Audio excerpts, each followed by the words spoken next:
অর্থমন্ত্রীর বাজেট পেশের পর জাতীয় সংসদের অধিবেশন আগামী রোববার সকাল 11টা পর্যন্ত মুলতবি ঘোষণা করা হয়েছে।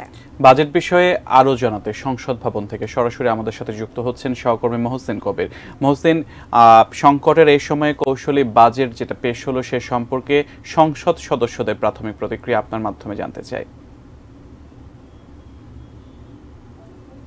জানেন যে কিছুক্ষণ আগে অর্থমন্ত্রী প্রায় 1 ঘন্টার বাজেট বক্তৃতা দিয়েছেন। সেখানে অর্থমন্ত্রী বাজেট নিয়ে তার পুরো বক্তৃতা সেখানে তুলে ধরেছেন যে তিনি কিভাবে কি করবেন, বিশেষ করে এই সংকটের সময় বাংলাদেশের অর্থনীতিকে তিনি কিভাবে চালাবেন। তো তারপর তার 1 ঘন্টা বাজেট বক্তব্যের পর সংসদ সদস্যরা যখন বেরিয়ে এসেছেন তারা নানা ধরনের প্রতিক্রিয়া দিয়েছে। বিশেষ করে আওয়ামী লীগ সাধারণ সম্পাদক ওবায়দুল কাদের তিনি কথা বলেছেন শুরুতে। তিনি বলেছেন যে এটি সংকট কাটিয়ে উঠতে একটি সত্যিকারের বাজেট হয়েছে এবং এই বাজেট গণমুখী বাজেট হয়েছে। এটি আওয়ামী লীগ সাধারণ সম্পাদক ওবায়দুল কাদেরের বক্তব্য। এবং তাকে প্রশ্ন করা হয়েছিল যে এই বাজেটে IMF এর প্রেসক্রিপশন কতটা বাস্তবায়ন করা হয়েছে কিংবা এটি কি IMF এর প্রেসক্রিপশনে দেওয়া হয়েছে কিনা। তো তিনি সে বলেছেন যে সরকার IMF এর প্রেসক্রিপশন অনুযায়ী বাজেট দেয়নি, তারা অর্থনীতির যে বর্তমান পরিস্থিতি কিংবা মূল্যস্ফীতির যে পরিস্থিতি কিংবা বৈশ্বিক পরিস্থিতি সবকিছু মিলিয়ে তারা বাংলাদেশকে আগামী 1 বছরে কিভাবে চালাবেন সেই সব সিদ্ধান্ত নিয়ে তারা মূলত বাজেট দিয়েছেন। এবং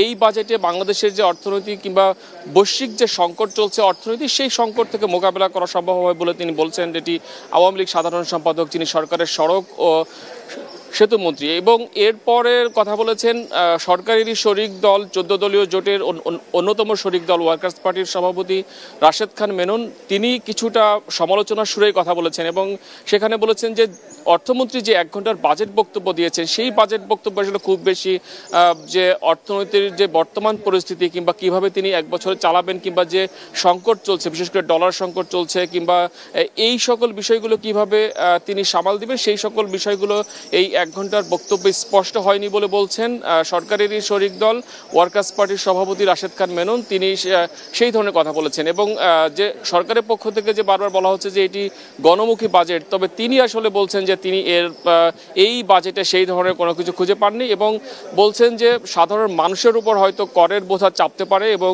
যে দ্রব্যমূল্য বৃদ্ধি যে বিষয়টি সাধারণ মানুষ কষ্ট পাচ্ছে সেটি থেকে কিভাবে উত্তরণ হবে। অর্থমন্ত্রী তার যে 1 ঘন্টার বাজেট বক্তব্য সেখানে বিস্তারিত আসলে এই বিষয়টি নেই, সেটি বলছেন রাশেদ খান মেনন, যিনি সরকারেরই যে জোট 14 দলীয় জোট তারই একটি দলের সভাপতি। এবং কিছুক্ষণ আগে কথা বলেছেন জাতীয় পার্টি, সংসদের বিরোধী দল জাতীয় পার্টির চেয়ারম্যান GM কাদের। তিনি কিন্তু এক কথাই বলেছেন যে এটি আসলে গণবান্ধব বাজেট হয়নি এবং তিনি বলেছেন কিভাবে ডলার সংকট মোকাবেলা করা হবে, কিভাবে এই যে বৈশ্বিক অর্থনীতির যে সংকট চলছে সেই সংকট কিভাবে সরকার মোকাবেলা করবে সেটি নিয়ে অর্থমন্ত্রীর সুস্পষ্ট বক্তব্য দেওয়া দরকার ছিল।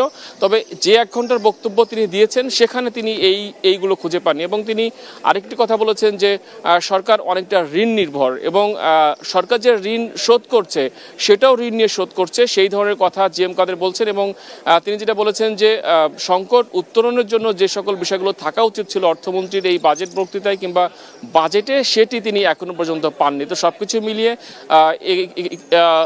সংসদ থেকে যারা বেরিয়েছেন যে সকল সংসদ সদস্য কিংবা বিরোধী দলের যারা সদস্য তারা নানান ধরনের অর্থাৎ এক একজনের প্রতিক্রিয়া এক এক রকম হয়েছে। যারা সরকারের সমর্থক কিংবা সরকারি দলের মধ্যে তারা যেমন বলছেন গণমুখী বাজেট, কিন্তু যারা সরকারের সমালোচক কিংবা সরকার বিরোধী তারা বলছেন যে এটি আসলে সেই অর্থে গণবান্ধব বাজেট হয়নি। তো এই ধরনের মিশ্র প্রতিক্রিয়া দেখিয়েছেন সংসদ সদস্যরা এখনো পর্যন্ত। সিয়াম, তো এই ছিল সংসদ থেকে আমার কাছে।